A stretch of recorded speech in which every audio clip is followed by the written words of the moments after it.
Bonjour à tous, bienvenue dans cette nouvelle vidéo YouTube.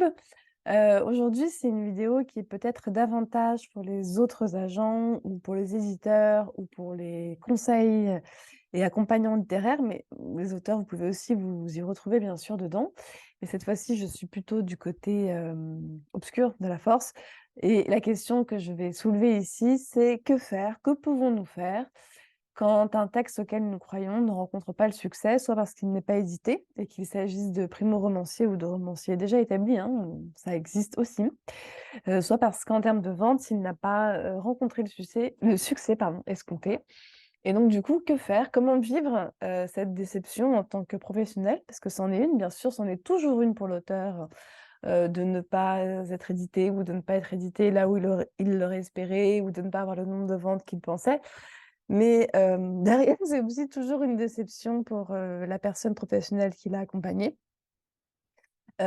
Surtout je pense, pour les agents et les éditeurs. Alors les éditeurs, eux, perdent de l'argent carrément, donc, c'est une déception en plus, c'est quelque part alors un échec tout est relatif, mais enfin quand même une perte financière et pour les agents, c'est une perte de temps énorme puisque les agents ne vivent que sur les commissions.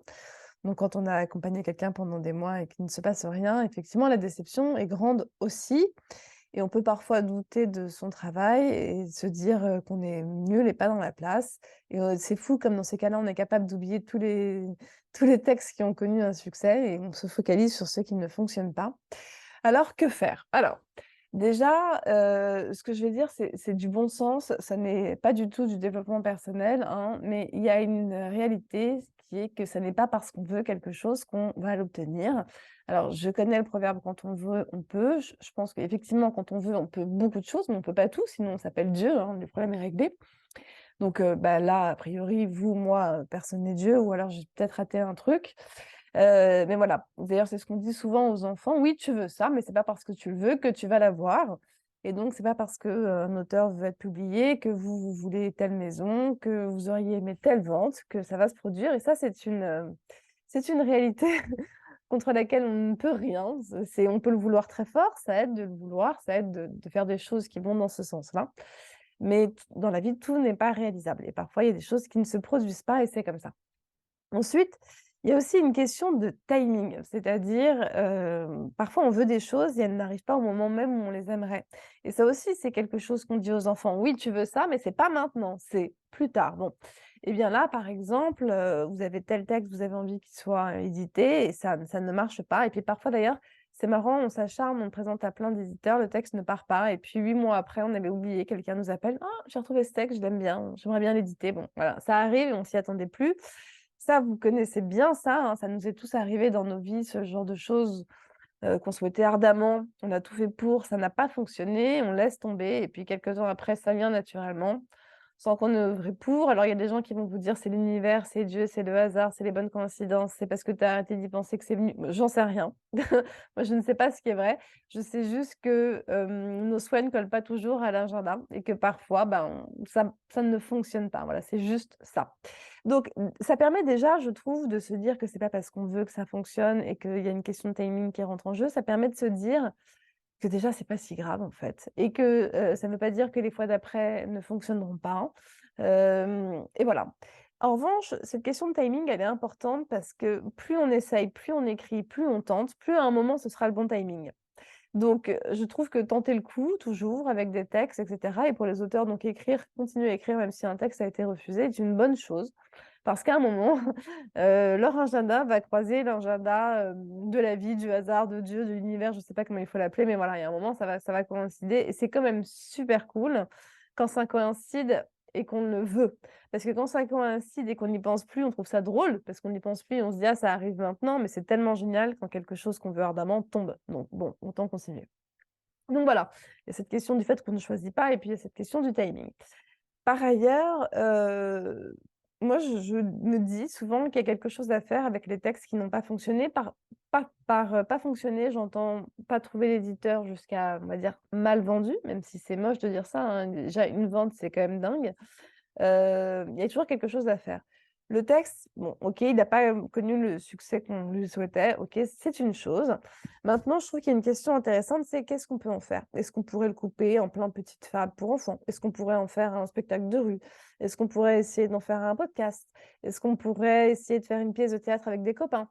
Est-ce qu'on pourrait, le proposer pour une adaptation? J'en sais rien, en fait, on peut tout imaginer de ce texte, est-ce qu'on pourrait le lire, tous les soirs, à son mari et sa femme, comme Sherazade qui raconte une histoire et puis sinon on lit, ça le temps de 2 semaines?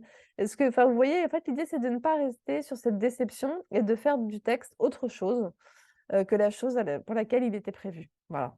Ça, je trouve ça toujours intéressant, et pourquoi pas l'auto-édition d'ailleurs, si c'est le cas? Mais en tout cas, de ne pas rester sur un sentiment d'inachevé. Voilà, ça c'est la première des choses, c'est-à-dire que ça n'est pas parce que ça n'a pas fonctionné comme ça, que ça ne peut pas avoir une autre utilité sous une autre forme ou un autre usage. Ensuite, évidemment, quand ça ne fonctionne pas, il y a plusieurs choses qu'il faut remettre en question: le texte, la qualité du travail de l'agent ou de l'éditeur et le binôme. Alors, le texte, normalement, il a été revu, mais parfois on n'a pas les yeux en face des trous. Parfois, on s'imagine un texte super alors qu'il est bien, mais pas dingue et qui touche pas la terre entière.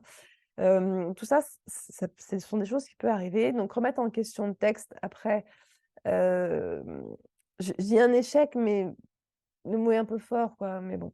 Remettre en question le texte n'est jamais perdu, et pas forcément en ayant recours à des professionnels, mais en se disant en essayant de réfléchir sur ce qui, dans ce texte, n'est pas à la portée de tout le monde, n'ouvre pas assez de portes, pour voir si c'est pas grave parce que ça nous ressemble et on souhaite rester comme ça, ou si la prochaine fois on ferait différemment. Déjà réfléchir sur le texte et puis éventuellement, s'il n'a pas été édité, se diriger vers d'autres professionnels, quitter, son agent au bout d'un certain temps, peut-être demander un travail avec un autre agent et voir.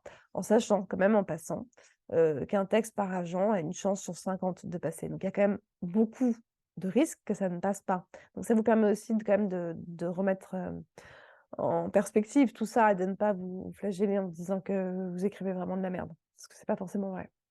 Ensuite, il y a effectivement la remise en cause du travail de l'agent ou l'éditeur. Pour l'agent, qu'est-ce qu'il a fait? Est-ce qu'il l'a vraiment soumis, bien soumis, à qui? Est-ce que vous pouvez savoir à qui? Demander les justificatifs. C'est important que vous sachiez où votre texte est passé. Bon, voilà, voir si vous êtes dans une relation de confiance, dans ce binôme. Si vous l'êtes pas, il vaut mieux partir peut-être, en trouver un autre ou faire tout vous-même. Et puis pour l'éditeur, pareil, évidemment, vous posez la question du travail éditorial, de la promotion, ça on le sait. Et si vous adorez votre éditeur pour le travail éditorial et pas la promotion, et voilà, est-ce que c'est pas à vous de changer quelque chose au niveau promotionnel? J'en sais rien, je dis n'importe quoi. Est-ce qu'il faut prendre un attaché de presse? Est-ce que c'est l'heure de vous mettre sur les réseaux? Enfin voilà, de repenser ça. Et puis effectivement, après, il y a faire venir une tierce personne dans le binôme. Moi, c'est ce que j'ai fait avec un auteur, j'adore ses textes. En plus, ça n'est pas un primo-romancier, il a déjà publié et bien vendu. Et il se trouve qu'il a 2 manuscrits qui partent pas, mais je trouve les 2 bons. Et j'ai été vraiment perdue à un moment, mais j'ai demandé à une consoeur qui est agent, de lire un des textes pour me dire ce qu'elle en pensait. Et voilà, et elle m'a fait un retour, que j'ai trouvé tout à fait, hem, clair, enfin vrai, enfin des choses dont j'avais conscience, peut-être que je voyais plus sur le texte. Et ça a été utile, voilà, ça a été utile de parfois faire venir une tierce personne, dans la relation. Quoi qu'il en soit, en fait, ce que je voulais vous dire, c'est qu'un texte qui n'aboutit pas, et peu importe ce qu'on met derrière aboutir, n'est pas forcément une question d'un mauvais travail.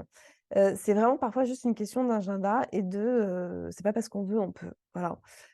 Ça, c'est quand même une réalité, il y a beaucoup de choses qu'on veut dans la vie et qu'on n'a pas. On n'est pas aussi non plus au moment où on les souhaite et il faut pas oublier quand même que réussir quelque chose, et que ça fonctionne et que ça rencontre le succès escompté à l'agenda qu'on a décidé, c'est plutôt rare dans une vie. Voilà, c'est plutôt rare, donc il faut s'en féliciter quand ça arrive, mais c'est pas dingue si on n'y arrive pas cette fois-là. Ça veut rien dire des autres fois. Et donc voilà, puis après bien sûr, réinterroger le texte et les professionnels autour et puis nous aussi l'auteur bien sûr, si on est auteur, se questionner sur son rapport à son texte. Est-ce qu'on a été prêt à en faire le meilleur texte possible? Est-ce qu'on travaille vraiment? Et puis est-ce qu'on a vraiment d'ailleurs, tant qu'à faire, autant se poser la question, vraiment envie de devenir auteur? Ou est-ce qu'on se dit qu'avec ces textes, on pourrait peut-être faire autre chose? J'en sais rien. Voilà, alors c'est une vidéo qui est assez courte et vous allez me dire: «Rien de neuf sous le soleil». Non, rien de neuf sous le soleil, mais c'est ce que je répète quand même souvent à beaucoup de gens, c'est que, c'est pas grave.